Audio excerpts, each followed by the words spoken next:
Salut à toutes et à tous, ravi de vous retrouver pour une nouvelle édition de la Minute Quintet. Alors ce jeudi 12 décembre, direction l'hippodrome de Chantilly avec le prix du Jardin des Eaux Minérales qui sera support de Quintet.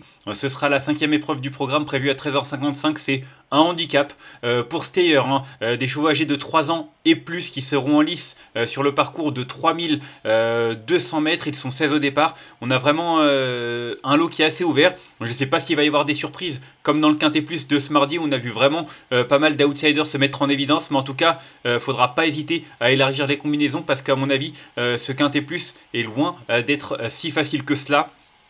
On va rentrer dans le vif du sujet. J'ai retenu en tête de ma sélection le numéro 4, Thiès, un poulain de 3 ans. D'ailleurs, c'est le seul poulain de 3 ans qui a décidé d'affronter ses aînés. Maintenant, c'est un cheval de qualité. Il l'a prouvé notamment lors de sa victoire fin octobre dans un handicap sur ce parcours. C'était la première fois qu'il courait sur une aussi longue distance.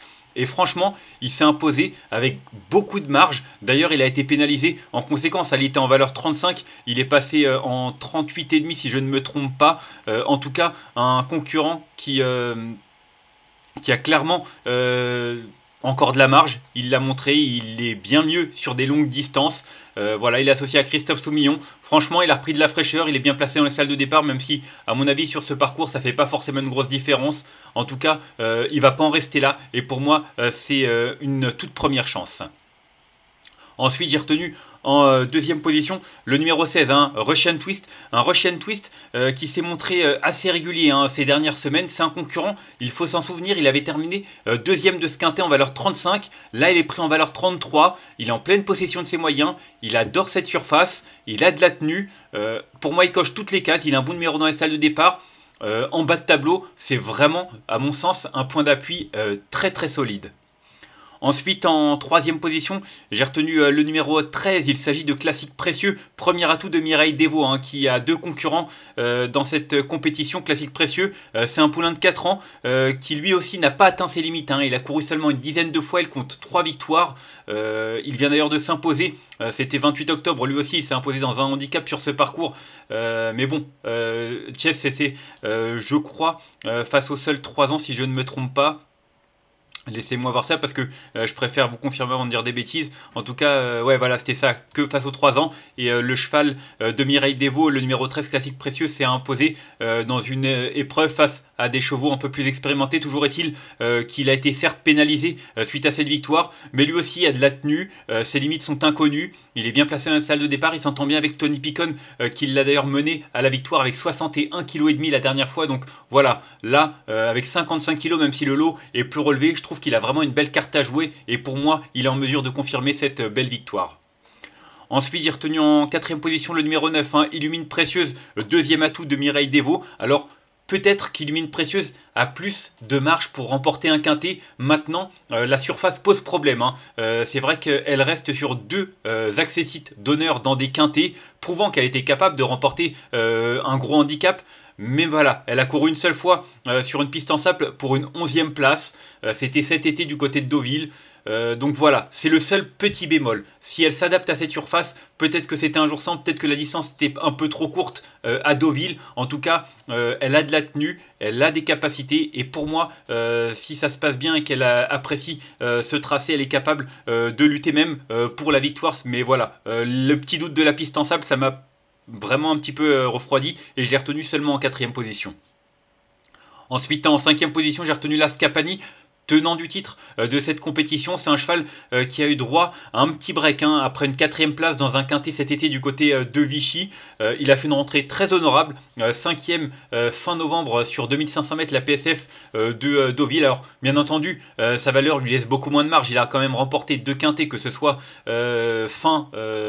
mi-décembre l'année dernière. Ce quintet il l'a remporté en valeur 34. Il en a remporté un deuxième le 22 juin en valeur 36. Du coup voilà, maintenant en 39 clairement pour moi il a atteint un petit peu ses limites, mais il est courageux, il fait tout ce qu'on lui demande et même s'il porte 61 kg, le fait qu'il ait un peu de fraîcheur avec une seule course au compteur et qu'il adore surtout ce parcours peut lui permettre d'accrocher un bon lot.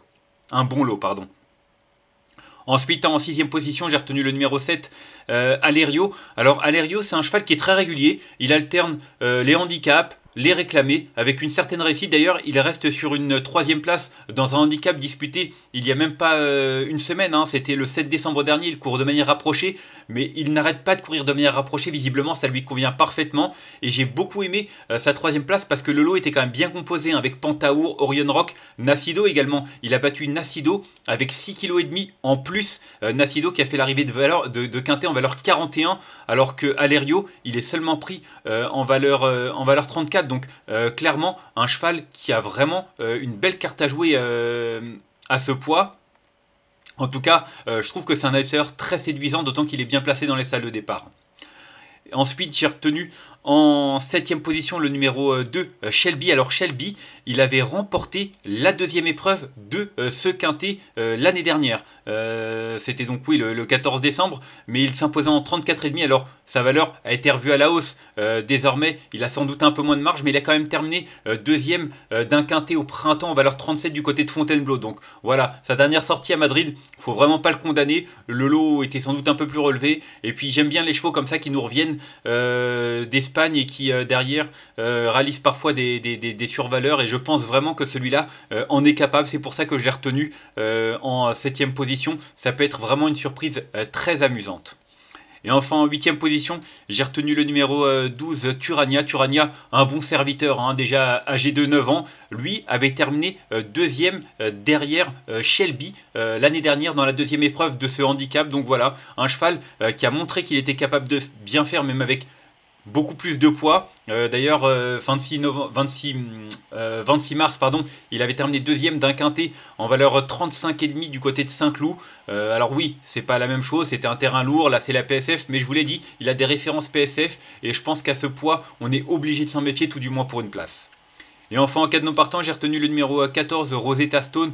Rosetta Stone qui reste sur deux sorties moyennes, mais le 20 août, il avait terminé quatrième d'un quintet sur la piste en gazon d'Auvilez, prouvant qu'il était capable de bien faire à cette valeur. Moi, j'y crois. C'est vrai que je l'ai retenu seulement en regret, mais il a des références à faire valoir sur la PSF de Chantilly, notamment sur ce parcours sur lequel il a déjà gagné l'hiver dernier. Donc attention, ça peut être un outsider très très potable au départ de ce quintet.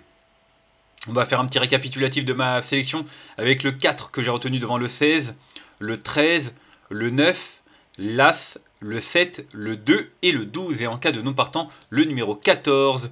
Alors je vous l'ai dit, la course est ouverte. Maintenant, Thiès, pour moi, le 4 a de la marge. Clairement, c'est un poulain qui n'a pas atteint ses limites et qui va certainement monter de catégorie avec réussite. En tout cas, j'y crois. Le 16, Russian Twist, qui a sans doute été préparé avec soin pour son retour dans cette catégorie. Très bien placé en bas de tableau. Adepte de ce tracé, pour moi, il a tout pour plaire également. Et puis le numéro 13, classique précieux, qui a encore un petit peu de marge au vu du style de sa victoire fin octobre sur ce parcours. Donc attention, je pense que lui aussi est capable d'un sacré numéro. 4, 16 et 13 sont mes trois préférés dans cette épreuve, vous l'aurez compris, mais voilà, encore une fois, je préfère le répéter, cette course est très ouverte, c'est quand même à prendre avec des précautions.